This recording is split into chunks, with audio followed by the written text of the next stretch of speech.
আসসালামু আলাইকুম ভাই। ওয়ালাইকুম সালাম ভাইয়া, কেমন আছেন? এই তো ভালো আছেন? জি আলহামদুলিল্লাহ ভালো আছি। আপনাদের পরিচয়টা দেন।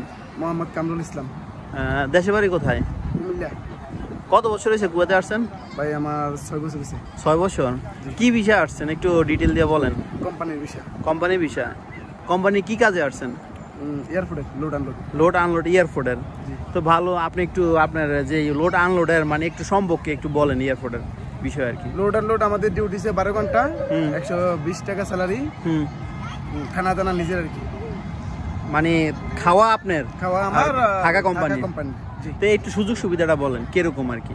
সুযোগ সুবিধা বর্তমানে ভালোই বলতে গেলে, স্যালারি আর একটু বেশি হলে আমরা ভালো হতো আর কি। তো পুরান হইলে কি স্যালারি বাড়ে না? বছর বছর বেতন বাড়ে না? আপনার সব কোম্পানিতে তো আর স্যালারি বাড়ে না, এটা তো মনে করেন আপনার সব কোম্পানি লেবার কোম্পানি তো এর জন্য আর কি। তো বাইরের পরিচয়টা দেন না। আমার দেশের বাড়ি হচ্ছে জামালপুর। জামালপুর। আপনার নামটা কি? আমার নাম এমডি ফরিদ। জামালপুর উপজেলা কোনটা? উপজেলা মাদারগঞ্জ উপজেলা। মাদারগঞ্জ উপজেলা। আর আপনার কুমিল্লা কোন উপজেলা? ব্রাহ্মণপাড়া জেলা। ব্রাহ্মণপাড়া। জি। তা আপনি একটু বলেন না আপনার কত বছর হয়েছে আপনি আসছেন? আমি আছি 1.5 বছর হচ্ছে। 1.5 বছর হয়েছে। কত টাকা খরচ করে কি কোম্পানিতে? 7 লাখ টাকা খরচ করছি। হ্যাঁ। ওই জিএম কোম্পানি। জিএম কোম্পানিতে। তা আপনার কাজটা কি? আমার কাজ ওই সেমি কাজ। এই সেমি কাজ মানে আপনি আসছেন একই কোম্পানিতে নাকি? না, একই কোম্পানি। আমি হসপিটাল বিষয়ে আছি। হ্যাঁ। তো এয়ারপোর্টে লোড আনলোডের কাজ করি। এয়ারপোর্টে লোড আনলোড। তা আপনার স্যালারি কত? না একই? ওই 120 টাকা। 120 দিনার। মানে এমনি 3 বছরের কন্ট্রাক্ট নাকি আপনাদের? 3 বছর পরে কি কন্ট্রাক্ট হইতে হইব? 3 বছর যদি কন্ট্রাক্ট থাকে তারপরে আবার কোম্পানি মেয়াদ বাড়াইবে আর কি।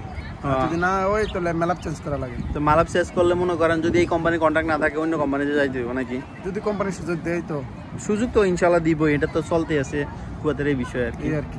তো আপনি 7 বছর হয়েছে আর আপনি 1.5 বছর হয়েছে, তাই আপনাদের অভিজ্ঞতাটা একটু শেয়ার করেন কুয়েতের পরিস্থিতি বিষয় আর কি। কুয়েতের পরিস্থিতি বলতে গেলে ভালোই।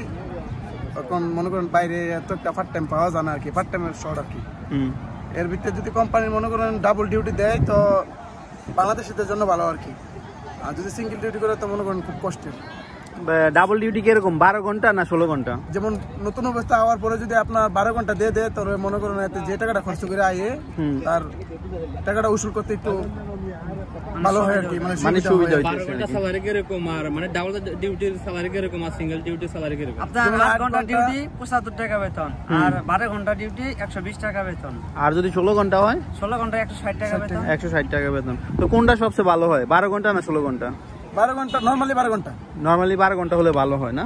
তো লোড আনলোড কষ্ট হয় না 16 ঘন্টা করতে গেলে? কষ্ট ছাড়া কি কোম্পানি টাকা দিব ভাই? কষ্ট তো করতেই হবে। তো দেশে কি কাজ করছিলেন আপনি? আমি দেশে আপনার ডেজার চালাইতাম। ডেজার চালাইতেন। তো দেশে ভালো ছিলেন না এই কুয়েত প্রবাসী হয়ে ভালো আছেন? অন্ত মোটামুটি কুয়েতে ভালো। কুয়েতে ভালো আছেন। তো দেশের মানুষের উদ্দেশ্যে কিছু বলবেন নি? দেশের মানুষের উদ্দেশ্যে আর কি বলবো, সবাই যাতে কামো মনোযোগী এই আর কি। বা আপনি যে এখন নতুন আসছেন 1.5 বছর হয়, তা আপনার মনে করেন আপনার উদ্দেশ্য আসেনি যারা নতুন আসতে চায় কুয়েতে তাদের উদ্দেশ্যে কিছু বলার আসেনি? জি কিছু বলার নাই। হ্যাঁ, আপনি মানে আপনার জীবনের দুঃখের একটা কথা বলেন। ভাই আমি আর দুঃখের কি কথা বলবো ভাই? আচ্ছা শুনেন, হ্যালো শুনেন, সমস্যা না, আসেন এদিকে আসেন। আচ্ছা শেষ করে দেই। শেষ করে দেই। তো ভালোবাসা অবিরাম, সাপোর্ট চাই অল টাইম। আর কোন ধরনের ভিডিও চান ইনশাআল্লাহ কমেন্ট করবেন। আর আমাদের দর্শকদের উদ্দেশ্যে কিছু বলবেন নি? ভাইয়ার আইডিটা সবাই ফলো দিবেন, লাইক করবেন, শেয়ার করবেন। আর সবাই ভাইয়ার পাশে অল টাইম থাকবেন। আসসালামু আলাইকুম। আপনি কিছু বলবেন আর? ওকে, আল্লাহ হাফেজ।